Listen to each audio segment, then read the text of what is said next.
আসসালামু আলাইকুম প্রিয় দর্শক, পাপের অন্ধকার থেকে ফিরে আসা একজন ব্যক্তির জীবনের গল্প। একজন ব্যক্তি যে কিনা জীবনে গুনাহ করতে করতে শেষ পর্যায়ে চলে এসেছিল। একটি গ্রামে বাস করত এক ব্যক্তি, তার নাম ছিল রাশেদ। কিন্তু কেউ তাকে এই নামে ডাকত না। সবাই রাশেদকে বলতো, ওই যে পাপী রাশেদ, ওর কাছ থেকে দূরে থাকো। রাশেদ ছোটবেলায় এরকম ছিল না। ছোটবেলায় সে খুব ভালো ছিল। মসজিদে যেত, কোরআন পড়তো, মায়ের সাথে বসে দোয়া করত। মা প্রায়ই বলতেন, আমার ছেলে একদিন অনেক বড় নেককার মানুষ হবে। কিন্তু সময় বদলাতে বেশি সময় লাগেনি।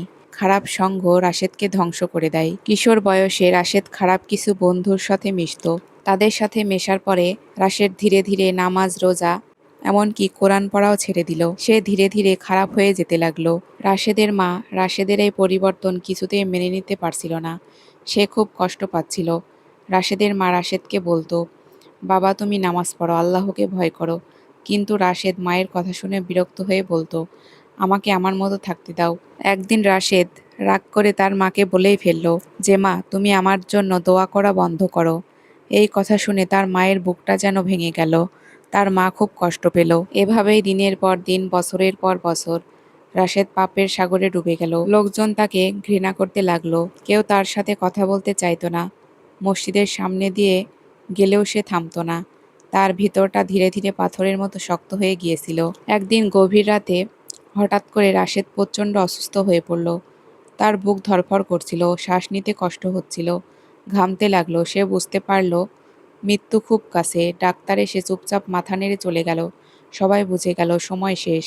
রাশেদ বিছানায় শুয়ে আছে। হঠাৎ তার চোখের সামনে ভেসে উঠল তার মায়ের কান্না, মানুষের সাথে করা অন্যায়, নামাজ ছেড়ে দেওয়া, হারাম কাজগুলো। তার বুক কেঁপে উঠল। সে মনে মনে বলল, আমি কি শেষ? আমার কি কোনো আশা নেই?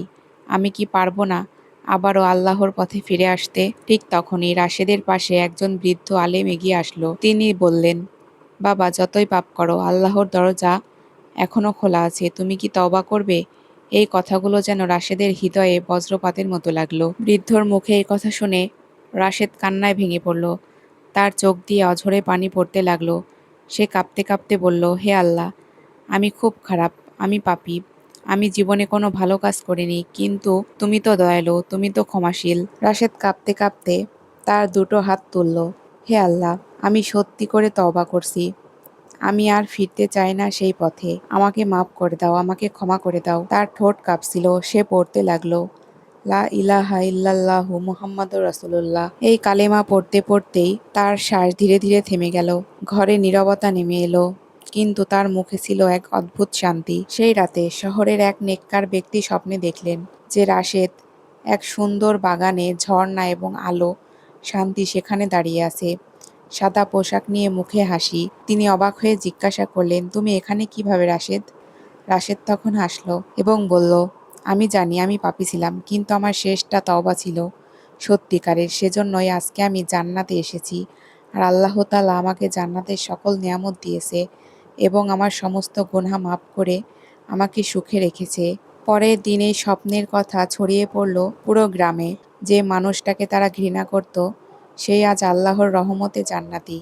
অনেকে কাঁদতে লাগলো, অনেকে নামাজ শুরু করলো, অনেকে নিজেদের জীবন বদলাতে শুরু করলো এই ঘটনার পরে। এটি শুধু একটি গল্প নয়, এটি একটি বার্তা। আজ যদি আমরা একটা খারাপ কাজ করি, আর সেই খারাপ কাজ করার পরে যদি আমরা নিজেদের ভুল বুঝতে পেরে আল্লাহর কাছে তওবা করে ফিরে আসি, তাহলে আল্লাহ তাআলা নিশ্চয় আমাদেরকে ক্ষমা করে দিবেন এবং রাশেদের মতো আমাদেরকেও জান্নাত নসিব করবেন। আজকের এই ভিডিওটি এ পর্যন্তই। ভিডিওটি দেখে আমাদের চ্যানেলটি সাবস্ক্রাইব করে রাখবেন এবং একটি শেয়ার করে দিবেন। ধন্যবাদ।